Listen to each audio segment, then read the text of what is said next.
Hello বন্ধুরা, আজকে আমি তোমাদেরকে শেখাবো পিএইচপি ডেভেলপমেন্টের সব থেকে গুরুত্বপূর্ণ একটি বিষয়, যা হচ্ছে ফর্ম হ্যান্ডলিং। মানে আমরা যখন কোনো ওয়েবসাইটের কোনো তথ্য ইউজারের কাছ থেকে নেব বা ইউজার কোনো তথ্য আমাদেরকে ওয়েবসাইটে দেবে, তো সেই যে মেথডটা ইউজ হবে বা যে সিস্টেমটা ইউজ হবে সেটাই হচ্ছে ফর্ম। অর্থাৎ এই ফর্মের মাধ্যমেই আমরা ইউজারের কাছ থেকে কোনো ডেটা আমরা ওয়েবসাইটে বা ডেটাবেসের মধ্যে নিতে পারি। তাহলে চলো আজকে আমরা দেখে নিই যে আমরা এই ফর্ম কিভাবে ব্যবহার করবো। তো তার আগে একটু বলে নিই, প্রথমেই আমি ফর্মের দুটো ব্যবহার দেখাবো। অর্থাৎ আমরা দুটো মেথড ব্যবহার করে ফর্মের হ্যান্ডলিং এর কাজগুলো করতে পারি। একটা হচ্ছে পোস্ট মেথড আর একটা হচ্ছে গেট মেথড। তো এই পোস্ট মেথড আর গেট মেথড দুটোই আমি প্রথমে একটা ছোট্ট উদাহরণ দিয়ে বোঝাবো। তারপর এই দুটোর যে পার্থক্য আছে, অর্থাৎ কখন গেট মেথড ব্যবহার করব, কখন পোস্ট মেথড ব্যবহার করব, সেগুলো আমি তোমাদের সাথে আলোচনা করে নেব। তাহলে প্রথমে এই ছোট্ট উদাহরণ দুটো দেখে নিই।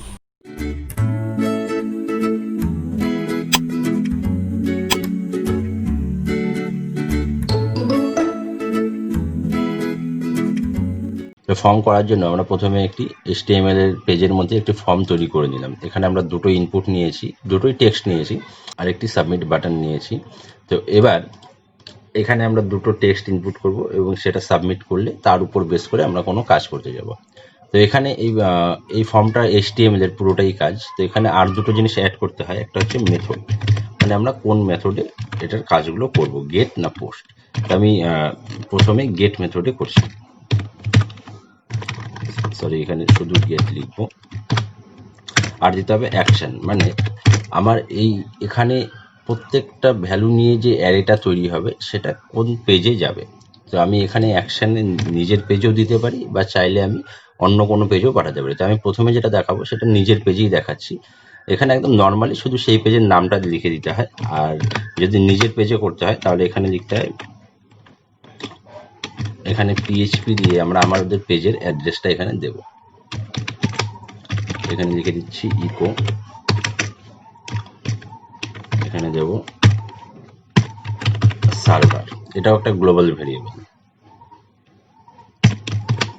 এখানে দিয়ে দিচ্ছি PHP সেলফ।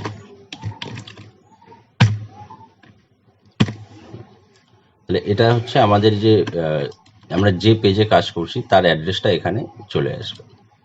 তাহলে আমাদের এখানে মেথড অ্যাড করা হয়ে গেল, অ্যাকশন অ্যাড করা হয়ে গেল। এবার একবার সেভ করে নিই। আচ্ছা, এবার এই পেজে রিফ্রেশ করে এখানে আমি কোনো কিছু লিখছি, আমার নামগুলো দিচ্ছি, দিয়ে সাবমিট করি। তাহলে এখানে চলে আসলো আমাদের এই যে অ্যাড্রেসটা যে আছে। এখানে দেখো এই দুটোর একটা অ্যারে তৈরি হয়ে গেল। এই পুরোটাই কিন্তু আছে, এই দুটো কিন্তু কার মধ্যে আছে, এই যে গেট যে নিয়েছি, এই গেট ভেরিয়েবলের ভ্যালুগুলো হচ্ছে এটা। তো এই গেটের মধ্যে আমাদের এফনাম নামে একটি কি আর প্রণয় নামে একটি যেটা আছে, এটা একটা এলিমেন্ট তৈরি হয়েছে। একই রকম এরকম আমরা যতগুলো বক্স নেব তার প্রত্যেকটা বক্সের যে নামগুলো আমরা এখানে দেব, মানে ইনপুট মেথডের যে নামগুলো আমরা এখানে দেব, সেই নামগুলো হয়ে যাবে অ্যাক্সেস কি, আর তার যে ভ্যালুটা আমরা বসাবো সেটা হয়ে যাবে আমাদের এলিমেন্ট বা ভ্যালু। তো এইভাবে এই অ্যারেটা তৈরি হয়। তারপর আমরা যখন কাজ করব তখন এই অ্যারের থেকে আমরা এই প্রত্যেকটা ভ্যালুকে আলাদা আলাদাভাবে নিয়ে কাজগুলো করতে পারি। তো সেটা একবার দেখাই। এবার এই যে ভ্যালুটা নিয়েছি সেটাকে একবার প্রিন্ট করে বা আমরা অন্য কোনো কাজ করতে পারি। আমরা নর্মালি প্রিন্ট করে একবার দেখি সেটা কিভাবে করতে হয়। এখানে PHP লিখে দিচ্ছি, এর ভেতরে আমাদেরকে লিখতে হবে ইকো। এবার আমি এখানের এই ইন্ডেক্সটাকে ব্যবহার করব, এটা হচ্ছে আমাদের এই গেটের ইন্ডেক্স।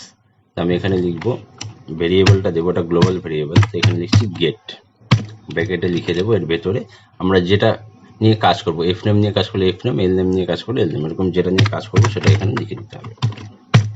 লিখে দিলাম। এবার আমি এটা দেখি যে এটা প্রিন্ট হচ্ছে কিনা। File, save. এখানে এসে একবার রিফ্রেশ করে নিই পেজটা। এখানে আমরা আগে এই নামটা দিয়েছিলাম, তাই রিফ্রেশ করার পর এটা চলে আসলো। তো আমি পেজটাকে প্রথমবার থেকে এটাকে লোড করি। আচ্ছা, একদম প্রথমে এখানে আসলো, তার কারণ কি, আমাদের এই ভেরিয়েবলটা কিন্তু এখনো পর্যন্ত তৈরি হয়নি, তাই এটা আনডিফাইন্ড দেখাচ্ছে। আমি যখনই এখানে কোনো নাম দিয়ে সাবমিট করব তখন কিন্তু এটা চলে আসবে। তো এর জন্য আমরা এখানে কি করি, এখানে ইফ কন্ডিশন ইউজ করি, মানে যদি এই অ্যারেটাকে পাওয়া যায় তবেই এই কাজটা হবে, আর যদি এই অ্যারেটা এখানে না তৈরি হয় তাহলে এই কাজটা হবে না। তো এখানে আমরা দিই ইজ সেট, ব্র্যাকেটে আমরা দেব আমাদের যে ভেরিয়েবলটা আছে সেটা আসছে কিনা, গেট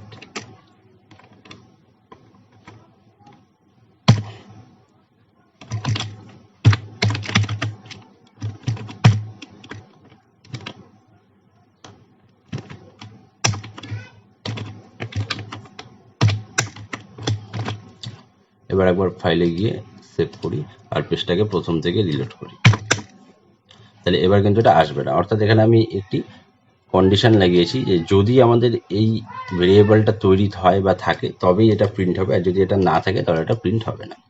তো এবার আমরা এখানে একবার রিফ্রেশ করে এবার একটা কিছু ভেরিয়েবল দিয়ে এখানে লিখি,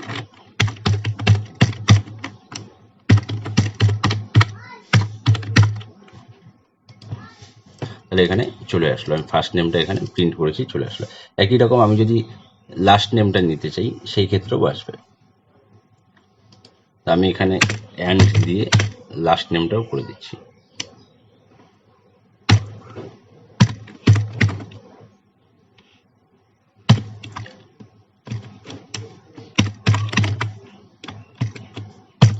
অর্থাৎ এখানে আমি যে কন্ডিশনটা ইউজ করেছি সেটা কিন্তু এই দুটোকেই আমাদের দরকার, মানে আমাদের এফ নেমও লাগবে, এল নেমও লাগবে, তবেই এগুলো প্রিন্ট হবে।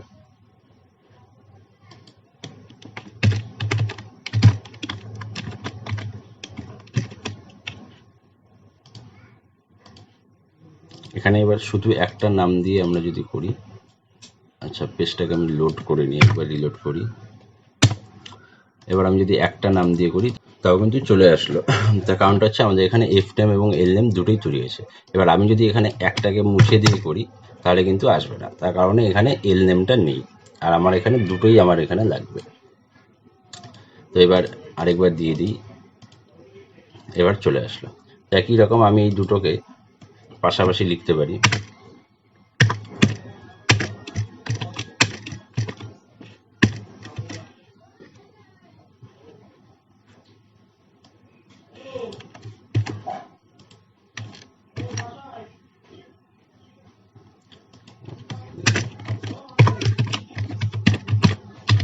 Welcome, file save. এবার এখানে এসে রিফ্রেশ করে দেখি, তাহলে এখানে আমার এবার পুরো নামটাই দেখাচ্ছে পাশাপাশি। তো এইভাবে আমরা এই ভেরিয়েবলগুলো নিয়ে কাজ করে থাকি।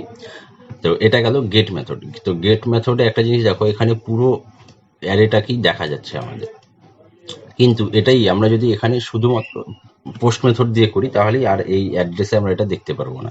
তো গেট আর পোস্ট মেথডের কাজটা কিন্তু একদম সেম, শুধু এখানে আমরা গেটের বদলে পোস্ট লিখে দিব। এখানে যতগুলো গেট লিখেছি সব আমাদেরকে পোস্ট করে দিতে হবে।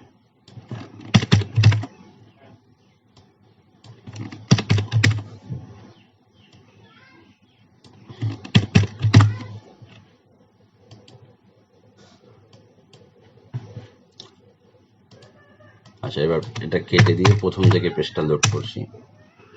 এবার এখানে আমি কোনো একটা নাম দিচ্ছি, দিয়ে সাবমিট করছি, তাহলে এখানে চলে আসলো। কিন্তু আমরা এই অ্যাড্রেসে কিন্তু কোনো কিছু দেখতে পাবো না। আমরা যদি রিফ্রেশ করি তখন আমাদেরকে এই কনফার্মেশন মেসেজটা দেবে যে আমাদের এখানে আরও কোনো ভ্যালু আছে বা আরও কোনো ইনফরমেশন আছে, তো সেটা আমরা রিসাবমিট করতে চাই কিনা। আমি যদি কন্টিনিউ করি তাহলে সেটা কাজ করবে। এই রিসাবমিটের অপশানটা কিন্তু আমরা গেট মেথডে পাবো না। তো তোমরা এখানে দেখলে যে আমরা কি করে পোস্ট মেথড আর গেট মেথডকে ব্যবহার করে ফর্মে যে ইনপুটের অপশানগুলো আছে সেগুলো নিয়ে কিভাবে কাজ করি। তো এখানে আমি শুধুমাত্র দুটো টেক্সট বক্স আর একটা সাবমিট নিয়ে কাজ করেছি। তো এরপরে এখানে আরও অনেক অপশান রয়েছে, তো সেগুলো দিয়ে আমরা পরবর্তী ভিডিওতে দেখব। তো এখন আমরা এই পোস্ট বা গেট মেথডের আরও কিছু বিষয় একটু জেনে নিই। তো এই ফর্মের এই গেট আর পোস্টের কিছু মিল এবং অমিল আছে এবং কখন কোনটা ব্যবহার করব সেটাই এখন তোমাদেরকে আমি বলবো। তো আমাদের এই গেট মেথডে আমি বলে নিই, এই দুটোই আমরা যে ব্যবহার করেছি,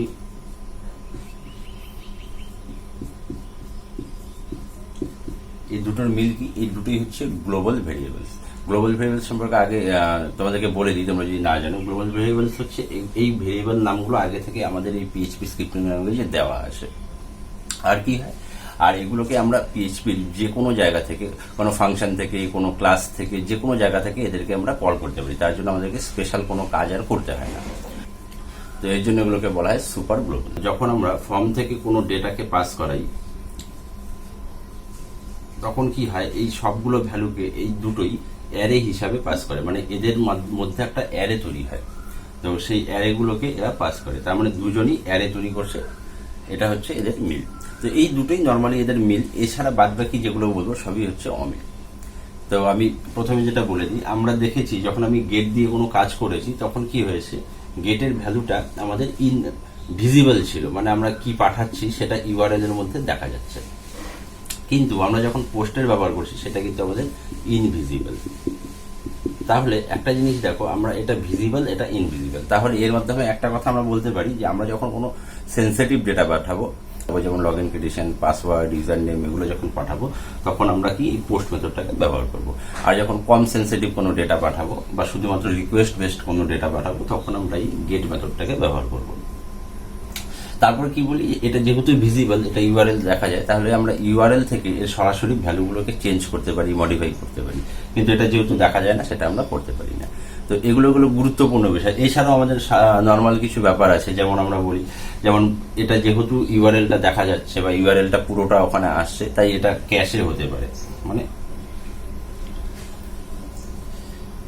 ক্যাশে স্টোর হতে পারে ব্রাউজারে, কিন্তু এটা আমাদের ক্যাশে স্টোর হবে না। তাহলে গেট আমাদের ক্যাশে হচ্ছে আর পোস্ট আমাদের ক্যাশে হচ্ছে না। এরপর যেটা আছে আমাদের ব্রাউজার হিস্ট্রি, এটাতে যেহেতু বাকি ইউআরএলটা দেখা যাচ্ছে না, তো তাই আমরা এটার হিস্ট্রিটা আমাদের কি হবে, স্টোর হবে না, এটার হিস্ট্রি স্টোর হবে। এরপর আমাদের কি আছে বুকমার্ক, এর বুকমার্ক হবে, এর বুকমার্ক হবে না। তো এগুলোও গেল আমাদের কমন কিছু আমাদের ডিফারেন্স। এরপর আরেকটা আছে, যেমন এই গেট মেথডে কি হয়, আমরা শুধুমাত্র অ্যাসকি কি পাস করতে পারি,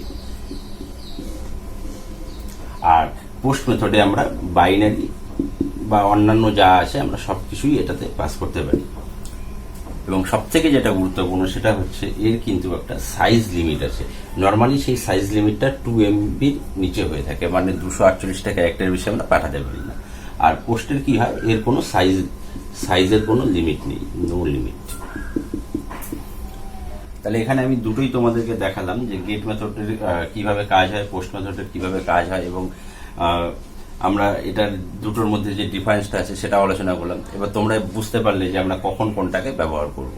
ঠিক আছে, তোমরা যদি সবসময় পোস্ট ব্যবহার করো তাও হবে, তোমরা যদি গেট ব্যবহার করো তাও হবে, কিন্তু এখানে বেসিক কিছু ব্যাপার আমি বলে দিয়েছি, যেমন এর ভিজিবল, ইনভিজিবল, যেহেতু ভিজিবল সেন্সিটিভ ডেটা আমরা পাস করাতে পারবো না।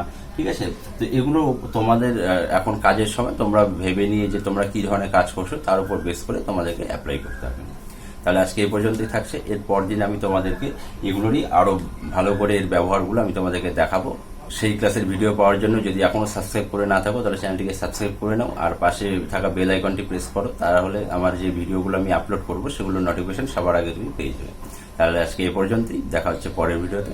ধন্যবাদ।